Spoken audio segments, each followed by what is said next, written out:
Igorrek karabana bat alokatu nahi du oporretara joateko. Karabanak alokatzen dituzten bi enpresetara jo du eta zenbait aukera eman dizkiote. Ikusten duzuen bezala, A enpresak kobratuko dio 50 euro fijo eta egunero 10 euro. Aldiz, B enpresak kobratzen dio fijo txikiagoa 30 eurokoa karabana hartzeagatik eta egunero 12 euro. Galdetzen diguten lehenbiziko gauza da, karabana hartuta 8 egunez ibiltzeko asmoa badu, zeinek ematen dio aukerarik merkeena.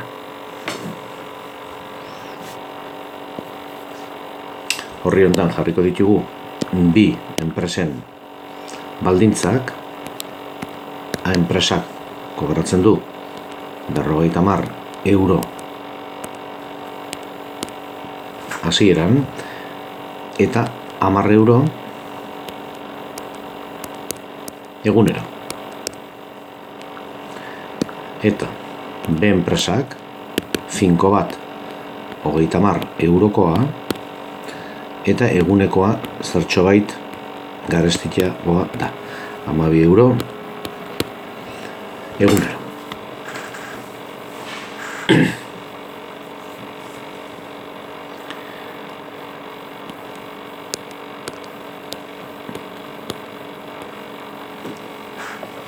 Gauza da, 8 eguneko oporraldiak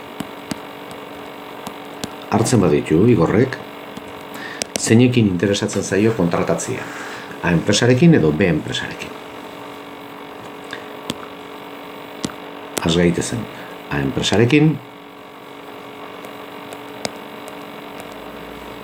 ordaindu beharko du 50 euro, gehi 8 egun, bider 10 euro egunero, beraz 50 gehi 80. Kasu hontan 130 euro. B enpresarekin egingo balu, ordaindu behar izango zuen 30 euro gehi 8 egun bider 12, hau da 30 gehi 86, hau da 126 euro. Beraz, gehiago interesatuko litzaioke B enpresarekin kontratatzea.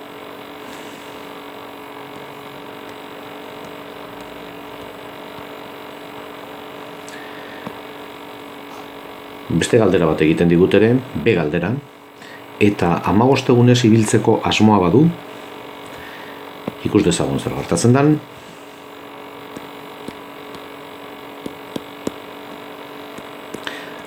Egun izango balira, gauza bera egingo dugu, hasieran A enpresaren prezioa konsideratuko ditugu, ordaindu beharko luke 50 finkoa gehi 15 egun bider 10 euro egunero, 50 gehi 150, hau da 200 euro. Lehenbiziko enpresarekin. Eta bigarren enpresarekin, B enpresarekin, hain zuzen ere, 30 euro gehi 15 bider 12. Hau da 30 gehi 180, beraz, kasu hontan 210 euro. Gauzak aldatu dira, zeta bigarren kasu hontan interesatuko litzaioke A enpresarekin kontratatzea. Hau da, eostea alkilatzea A enpresarekin. 10 euro merkeagoa baita. Aztertuko dugu guzti jau C kasuan, esaten digutelako, idazteko prezioa denboraren funtzioa eta adierazteko ardatz batian. Nun ebakitzen dute elkar, zer esan nahi du ebakidura puntuak, guzti jau astartuko dugu oraintxe. Hemen daukagu koordenatu ardatzak, hemen jarriko dugu egunak, X ardatzean, eta Y ardatzean prezioa. Ordaindu beharreko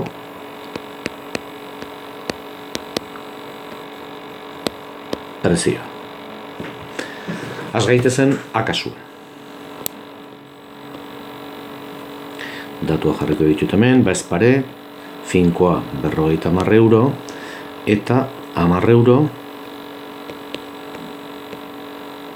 egunero. Egingo dugu taula simple bat, hemen jarriko dugu X, hemen Y, jakinda X dela egun kopurua, eta Y ordaintzen den prezioa. Aukeratuko ditut Xen balioak, hau da, egunen balioak, 0 eta 4.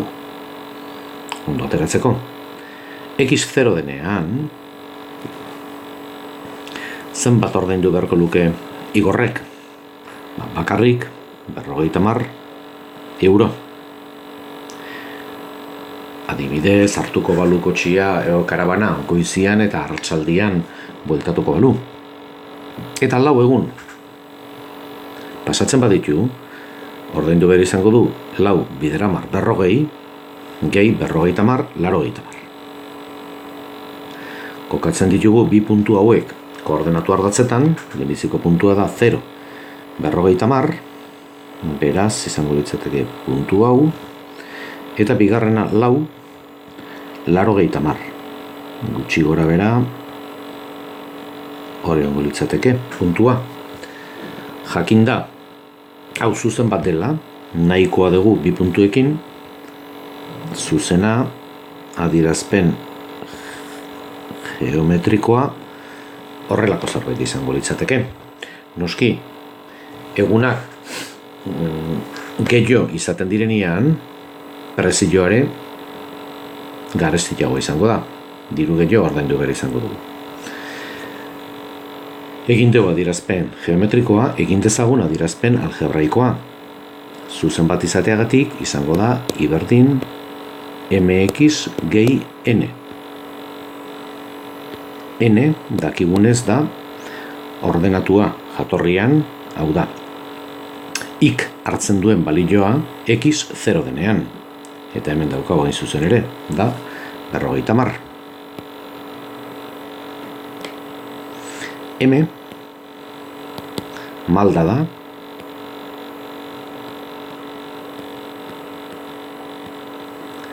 malda kalkulatzeko adierazpen grafikoa eukita egiten genuen hiruki bat har dezagun hiruki hau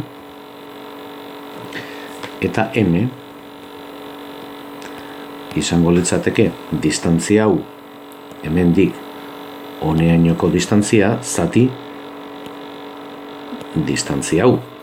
Distantzia edo luzera vertikala da 50-tik 80 izango litzateke 40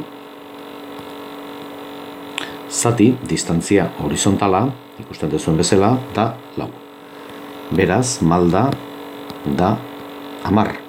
Hau da, zuzen honen adierazpen algebraikoa izango litzateke Y berdin 10x gehi n gehi 50.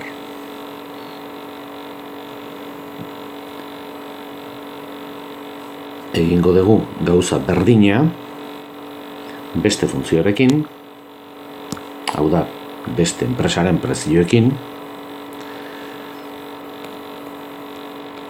zirela 30 euro finkoa eta 12 euro egunero.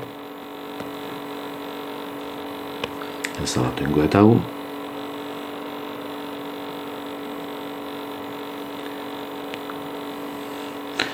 Beste balio taula egingo dut, X, Y, eta balioak ere emango dizkiot 0 eta 4. X 0 denean, igorrepatu beharko luke 30 euro, eta 4 egun izango balira, 4 bidera mabi 48, gehi 30, 70, hemen ere ja badauzkau bi puntu, lehenbizikoa da 0, 30, hemen dago, bigarrena 4, 70. Bueno, gutxi gora bera, hortikan da. Beraz, bigarren kasuan, prezioa eta egunak erlazionatzen duen funtzioaren adierazpen geometrikoa horrelako zerbait izango litzateke.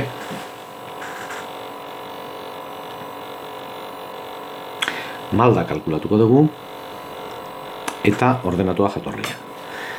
N, kasu hontan, izango litzateke aurreko kasuan egin duen bezala, 30, eta M, malda, hartzen badegu, iruki hau, izango litzateke, distantzia, hemendik,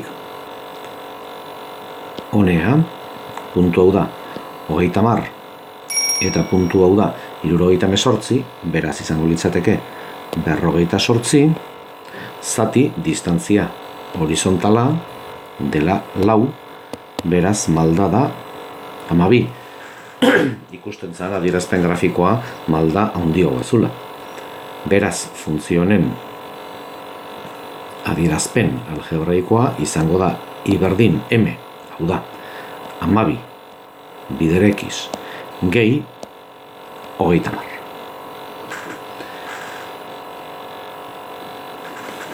Hemen bi kasuetan erlazionatzen da prezioa pasatako egunekin. Ikusten dezue, puntu batea ailatu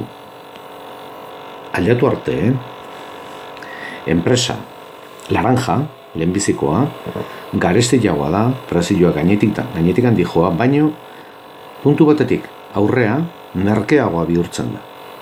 Alderantziz esan da, funtzio urdina, B funtzioa, B enpresa, merkeagoa da hasiera batian, baino puntu batetik aurrea, hau da, egun kopuru batetik aurrea, garestiagoa bihurtzen da. Orduan gauza izango litzateke kalkulatzea zenbat egunetik aurrea interesatzen zaigu enpresa batekin edo bestekin lan egitea edo kontratatzea edo alkilatzea. Horretarako jarriko ditugu bi funtzio, I berdin 12x gehi 30, eta bestea I berdin 10x gehi 50. Eta kalkulatuko dugu ebaki puntua, hau da, ebatziko dugu ekuazio sistema hau kalkulatzeko ebaki puntu hau. Berdintze metodoa aplikatuz, 12x gehi 30 berdin 10x gehi 50, hau da 12x ken 10x 50 ken 30, beraz 2x berdin 20 x 10. Ebaki puntua edo ebakipuntuaren abstisa da 10. Zer nahi du esan honek? Bueno, Igorrek hartuko balu, edo hartuko balitu 10 edo gutxigoko egunak, 10 baino gutxigo, interesatuko litzaioke enpresa urdinarekin kontratatzea, hau da, B enpresarekin, baino 10 egun baino gehiago egingo balitu, interesatuko litzaioke lehenbiziko enpresarekin kontratatzea.